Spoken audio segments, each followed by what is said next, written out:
I am here with Jason Youseph, who competed at one of our tournaments recently at the USSGL. Jason, you were nice enough to take not just one match, but like 2 super fights. Now, why did you do that? I don't look at it as super fights. I just look at it as like I'm just competing and having fun. I more call it for play or train. Mm-hmm. So, I've been recently doing a lot more judo. My sensei, his name's Jeff Walker, and he uses the term play judo. So now I start using the term play Jiu-Jitsu, and so to me, I look to just having fun, and I want the experience. I want to be able to compete as much as humanly possible at black belt before I know it's too late. So, to me, sometimes you go out, you compete, you don't get the result that you wanted. And then sometimes you see that there's somebody that, for instance, in just the scenario that happened, I just saw that Jeff showed up, and, he said that they thought he had a fight for his weight class, and there wasn't. So I told him, I said, hey, if they're okay with having it, I said, I'm happy to jump in and train with you.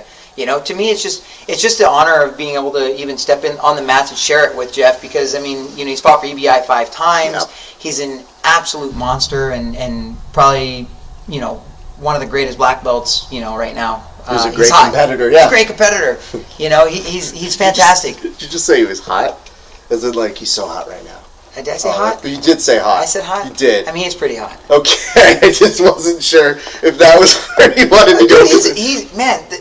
He's hot on the market. Like, he's at all... That sounds better. Yeah. You did quantify it. I just wasn't sure. You're like, he's so hot right now. That Jeff Real, so hot. So hot. So hot. Everybody's, all eyes are on him. Well, let's say this right now, because you've been waiting to see this match, and I actually have it for us. So I thought it would be fun to go ahead and walk you through the video side of it, if you'll walk me through what was going through your mind, because one of the things I never get to hear, like, I've commentated on people's matches before, but I've never gotten to commentate with the person right next to me after it happens. I'm honored. So, don't be honored, it's me. But when it happens... When it happens, I want to hear what's going through your head, and I just want to see it. So let's go straight to one of your matches right here. Sweet. Okay, so on this one right here, this is actually going to be you versus, sir.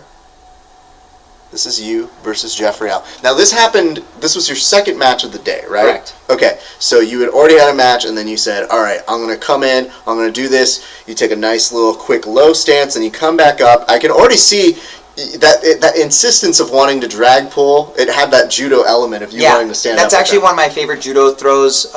It's a sacrifice throw. Mm-hmm. I love this attention right here. Thank you. That the one-arm kimura. Mm-hmm. It's a one-arm kimura is something I've been working on.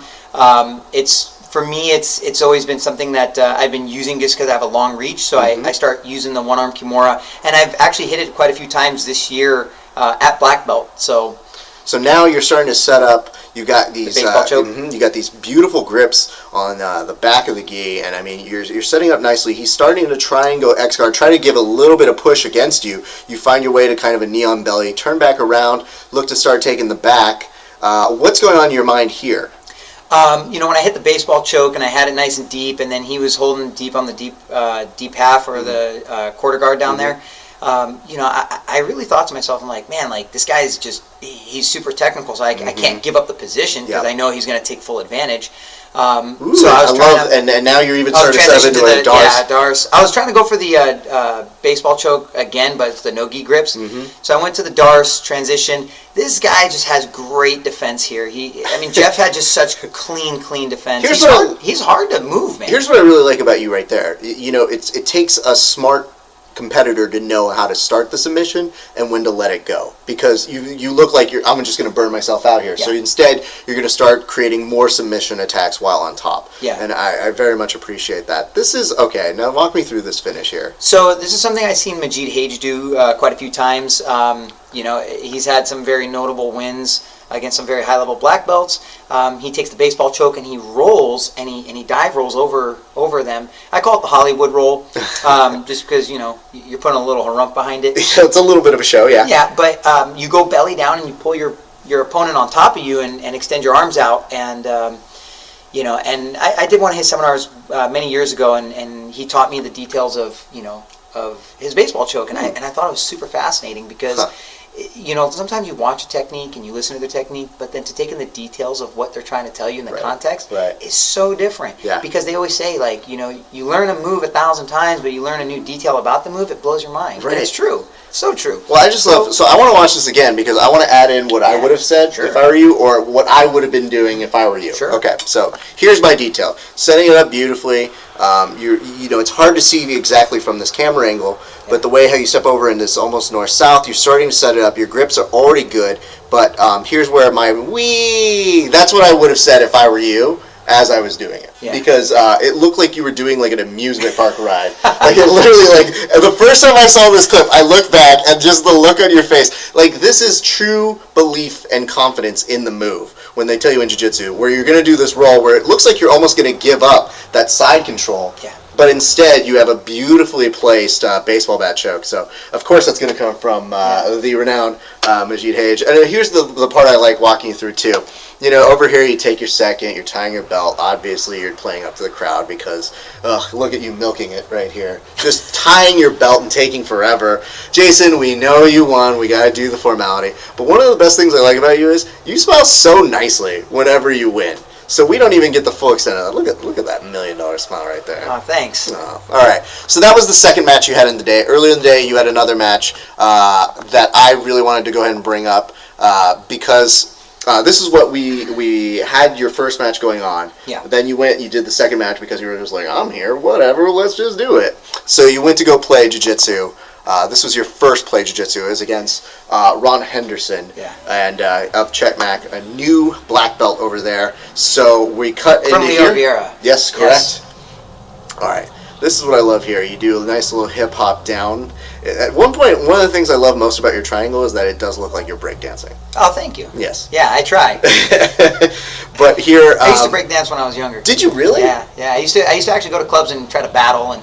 You know. Hold on, I'm pausing this here to take a moment here. You did? Yeah. I used to go and battle. I had a couple buddies of mine. We used to go out and just kind of like b-boy it and you know. So I had a couple decent moves and you know, but you know now I'm older and you're still doing it. I'm going to show a part of this video where you were still doing it. I just stupidly made that as a joke and didn't know it had a real thing to it. Yeah. Look at this. You know, I'm not going to lie to you. This is actually the first time I think I'm ever going to admit this. Are we live? We're not live. Thank goodness. So if you want to cut this out, you could, but I know you won't. You know, when I was younger, I didn't really have a lot of confidence. I was the nerd. I got picked on. I got bullied. But I think one of the things is, you know, when I just turned 19, I went to my first club and I was like, this is cool. And I did the very polite gentleman thing. Walked up, would you like to dance? And every single person said no. You know, and I was like, wow, this is embarrassing. So I kid you not, I went home, #MTV, thank you God. I would watch all the music videos from hip hop music and watch all the videos, and I would stand in my mirror and I would practice by myself. Never took a class, and I always had rhythm, and you know I could flow through things, and so I kind of just took that and then I start practicing by myself in my room, just like you see in the movies. You see the kid dancing in the mirror, right?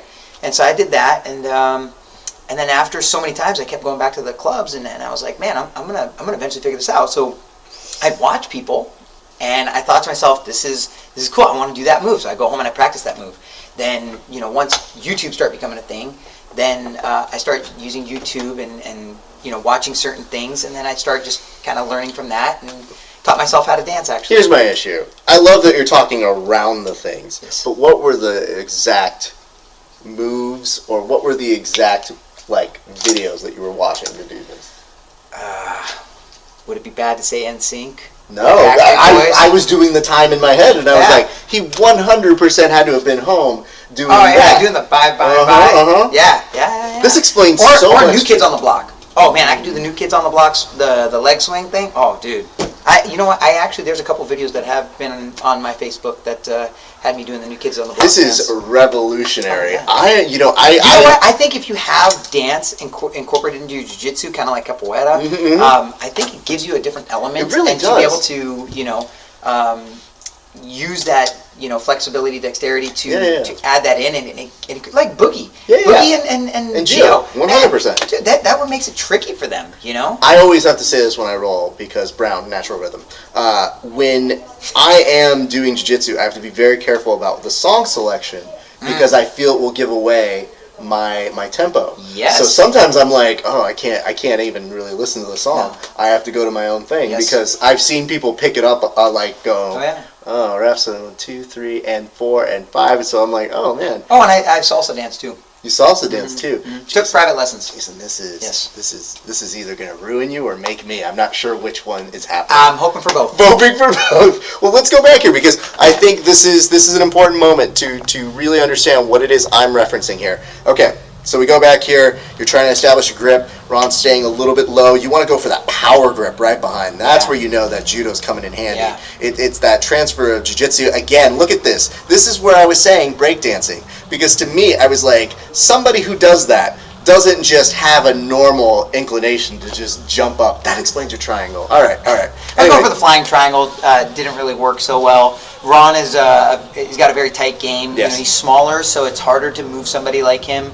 And he's extremely technical, so he was very aware. I've known Ron for years. We always see each other coaching. But yeah, so I went for it. I jumped for it, and I tried to bring my leg back inside, and it didn't work. Try to set up the Peruvian necktie there. Yep. Much harder in a gi. It really is. And, I can't emphasize that enough for my own well-being. I love that when I'm doing a no-gi, I'll be like, let's see if you do it. Hail Mary. Yeah. And you think with the gi, you have that extra collar grip there. Yes. So now we're back into, now you're going to play a little bit more. Felicia O, the esteemed Felicia O. Amazing Felicia O. Getting to go ahead and referee. Now That was from awesome. here, beautiful See, work. that was my breakdance I skill from know years ago. exactly what you're up to here. Great grab of the foot there that allows you the control to get back up. No problem issue in terms of how you want to go ahead and start playing from up top. Now tell me what's happening here, sir. So I like playing neon belly. It's something my master taught me. Well, I wouldn't say taught more, let alone tortured me with. I use it to pass. I use it to control and also to drag the air out of my opponent. Because honestly, I think a lot of people use it for points, and I use it to establish the submission or at least work toward it. Yeah, and people are more focused on my positioning of the neon belly. So then when their hands drop to both hands to the neon belly, then I can start opening up towards the collar, or just passing alone. Now, when he's playing so tight like this, and at first it looked to me like you wanted to try and establish those underhooks, when you don't get them, what is it that helps you to get to, say, to right here to getting the back taken? So, when I was transitioning from neon belly and he started trying to turtle, when he opened up the Z mount for me, then that's when I just pulled and rolled into the back take from there. But here I was trying to set up the bow, couldn't get it. Then the reverse triangle came into play, and right here he started bringing that knee up for a defense to actually create space for himself, and he actually exposed the knee bar. And right here, I actually heard the crowd at this point like, oh. And yeah, that's where it's, Before it's just a stretch of, thank you, I need some flexibility there. This is death. This is super painful. So how often are you pulling off a back triangle with a knee bar like that? I practice it a lot. Yeah. I was actually... it was something that I just play around with, and I always just know that I'm always trying to do 2 or 3 submissions at the same time. Sure. Like in my last fight to win pro, same thing. I dove in for a kimura, straight into a straight arm lock, and then it turned into a wrist lock. Had the straight arm lock, the wrist lock, and a reverse triangle at the same time. But I don't know what my opponent actually tapped to. Everybody said a different thing. Actually, everybody said it was either a triangle, a wrist lock, or a straight arm lock. I thought it was a triangle. And the commentator said it was a wrist lock. And Seth said it was a straight arm lock. So, everybody had a different opinion, but I'm always trying to play for the submissions. I don't want to fight for points. I don't care for points. I rather fight to win, and I rather fight to finish. So, I like and enjoy seeing how I can put my mind to being at 2 or 3 steps ahead of the game, plus allowing me to go for 2 or 3 submissions. So when I'm training, I actually play for 2 or 3 submissions at the same time. I don't just go 1 submission and hold. Like one, and then I try to feed the second and the third, so I have backup secondaries, thirds, just in case the first one fails. And I've always been that way naturally, and I think it's what sharpens your skills to knowing that if something fails, you have a secondary. And they say I don't want to say any foul language on here, but they say a good salesman throws enough crap at the wall that eventually something sticks. Right, and I think in Jiu-Jitsu, if you throw enough submissions at somebody, eventually one of them's going to catch. And if you're really perfected one or two really good techniques, it makes you a very, very dangerous person. And then if you can put both those techniques together, back to back on each other, it opens up a whole new game for people. You hear that, ladies, back at that club all those years ago? Look at what you missed out on. This guy's breakdancing and jiu-jitsu all these years later. He says he's but I'm not nearly as good as Boogie and Gio. Listen, I'm not trying to establish who's the best breakdancer in jiu-jitsu. Obviously me, but I mean, I would never establish that. I got to see a battle between you and them. You know what? Honestly, I'm terrified of them in jiu-jitsu, but I might be more terrified of them in dancing because I feel like I'd hold That means my you're own. not nearly as terrified of them as in jiu-jitsu. Yeah, I think you read that one pretty well. The nice part about that is because I feel like I would get so much more embarrassed at something I'm like, in jiu-jitsu I'm like, I establish, I'm not great at it. But at dancing I'm like, oh, I'm not the worst, I've got some rhythm. But then I would get mauled by them and be like, so I've got nothing. This whole life has been a waste. You all have it. No, Gio and Boogie, dear friends of ours. We love them, so that is great. Well, I want to thank you so much for walking us through this. This is fascinating because it's a great ability to learn what's going through the competitor's mind as we see that happen because we want to thank you for making those matches happen very quickly. Well, can I tell you what was actually going through my mind? I actually got there first thing in the morning. You told me we were going to be sharply at 10. I had to open the gym at 11. So I was thinking to myself, how can I get out of here as quick as possible? and then get back to the academy, open up the gym for open mat, and then, and then go have some pizza. I like to eat. I like to eat, so I always think of when I start competing or right before, because I can't eat in the morning before. I don't like to put food in my stomach before I compete. So once I compete, I'm always thinking, finish as fast as possible, go get your pizza, go relax. That's all I think about. Did you get your pizza? I did. I go straight for pizza. That's my kryptonite. Well, I think that was well established. Used to be candy. It used to be candy, but now I've been sober for candy for almost a year. I quit candy about a year ago at Masters Worlds. Wow. It's probably the greatest thing I ever did. Wow. You hear so many of those candy addictions. They just ruin people. Well, there's a girl in my life that told me if I don't quit candy, she would leave me. No way. She did. She quit did? Candy. No. Wait. What? Wait, what the? Don't tell this to me. Dude, is that whole thing a lie? Was that whole thing about you being in the club a lie? No, the club part's real. Okay, but the candy part's a lie. But no, she actually encouraged me to stop eating candy. Well, I mean, sugar does have very bad implications, so... Very. And she used to make fun of me a lot. Why? For eating a lot of candy. Okay. I won't say any names. Listen, you're... No, seriously, you know what I used to do? What? You can ask her. Sure. I used to go buy 5 bags of gummy worms. I would put them in the fridge in the gym, and I would have a bag of gummy worms before kids' class, 1 bag of gummy worms after kids' class, a bag of gummy worms after the adults' class. Then I would go home and I had a candy drawer next to my bed, and naturally I'd have Kit Kats, Twinkies, Snickers, etc., and I'd have one of those before I go to bed. Okay. And then there was times where I went to go compete, you can ask her again, in Seattle. I was standing there right before I was about to walk on the mat, and then I literally just reached down, grabbed a bag of gummy worms, started eating my gummy worms right before I fought. What's wrong with you? I don't know. Like, I was on your side until you told me the actual method of this. Yes. That's a diabetic coma you just ingested into your mouth. Yes, pretty much. But you know what's funny? I can eat whatever I want and I still lose weight. I don't know why. I literally went to New York to fight at the Fight to Win Pro in Philly. I spent a whole week eating pizza on a daily basis and having hot dogs and whatever was out there, just because you don't get really an option to eat good hot dogs over here. So you have to enjoy when you're out there. And I kid you not, I ate so much pizza, I actually came back weighing less. This interview's over. I'm done.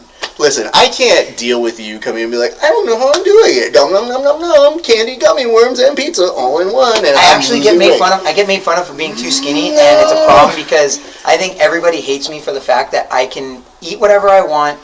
I consistently, I'm 155 right now. I was earlier this year 170, and that's when I was just eating all the candy. But once I cut the candy out and I start kind of watching what I was eating, and I predominantly eat more vegetarian now. Yeah, that's good.